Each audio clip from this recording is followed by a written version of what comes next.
Mike, good to see you. So a lot has really come out today. We're sort of anticipating there was going to be a lot of information, but highlight for me what really stood out for you.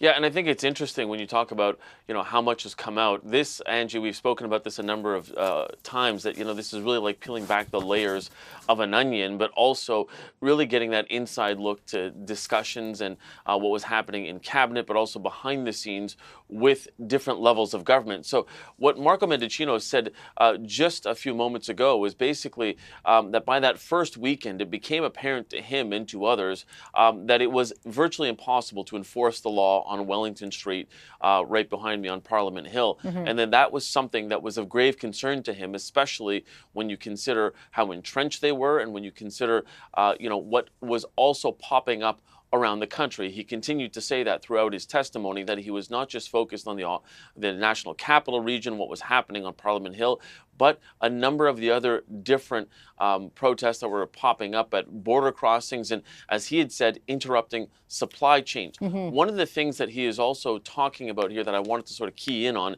is how he noted that there were protesters, but then that there were others in the organizers that were really interspersed everywhere in a lot of the protests. There was concern that if they did announce publicly how many more police officers were coming to Ottawa, that there would be an organizational shift within the protest and that they would bring more people to Ottawa. But he also talked about this area on Coventry Road here, just east of Ottawa, in the parking lot of a baseball stadium, which was supposed to be a parking lot for a number of these trucks. It turned into a de facto base camp and refueling station. And I say that because there were food tents. It was a well-organized system there that we had seen. They even put portable saunas where people were sort of going to relax. And this is something that you had Mendicino talking about in terms of how well organized they were, but also the different factions within the protest. Have a listen to how he explained it. There was a discussion of two different groups that were at play in the blockades. There was a large group, again, of Canadians who were exercising their lawful right to protest against certain policies by the government.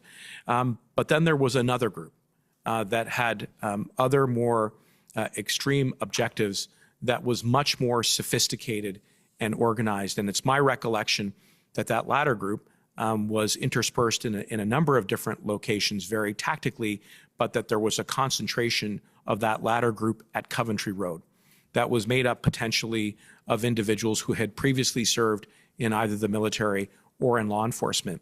And that to me raised a concern, a very serious concern, about some of the counter operations that could be run by that group to overwhelm legitimate law enforcement.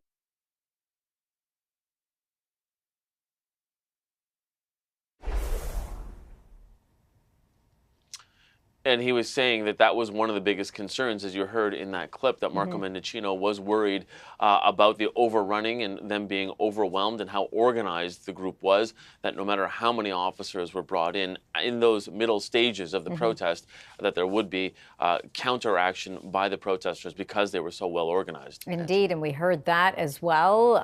Sort of heard clearly, as he pointed out, from then Chief of Police, Peter Slowly, who did say that they were outnumbered and that they needed help, even quoting a number there that sort of caused a little bit of concern, as that he needs to go through the proper channels, but said clearly, though, we were hearing that they were outnumbered and they needed the resources.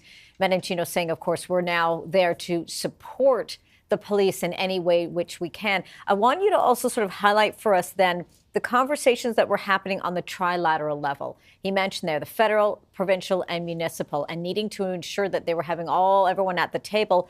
A little bit of pushback. I'm going to refer, little in a mild way, if you will, if we go back to the text messages that were happening there between Marco Mendicino. I don't think we can read that on air, Angie. No, or at least I'm actually surprised that she read it on the air. I had to take a double take there. But the tension that was there, then slowly, I guess, sort of it being softened with the conversation with Doug Ford. Yeah, and it was interesting because it was that discussion with then Solicitor General Sylvia Jones.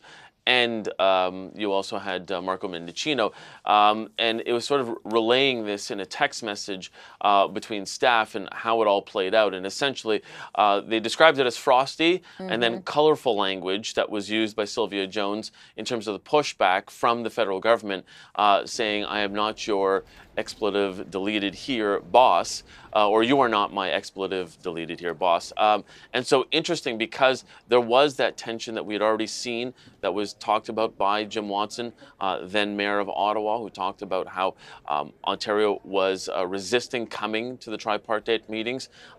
You had Mendicino talking about how there were conversations, he still had lines of communications open, and that he did get a call from Doug Ford, the Premier of Ontario, where they did talk about how Ford was going to take down the mandates and was going to move in a different direction when it came to the health recommendations. But he also said that he would stand there in support of Prime Minister Justin Trudeau if there was some more movement there. So it's interesting how that sort of interplay happened in the negotiations behind the scenes, and how that was really sort of playing out at that time, Angie. And he sort of concluded with saying that they do have a decent relationship now, and a decent working relationship, sort of with a nod to the fact that it was a stressful time for everyone in that moment of time. Yeah, indeed. And we're going to continue to follow it, as well as that this is just sort of the first part of the testimony. The other lawyers will also be coming to question Mendicino as well. Okay, certainly already start off to an interesting day. Our senior political correspondent for CTV News Channel, Mike LeCouture. Thanks a lot for this, Mike. Thanks, Angie.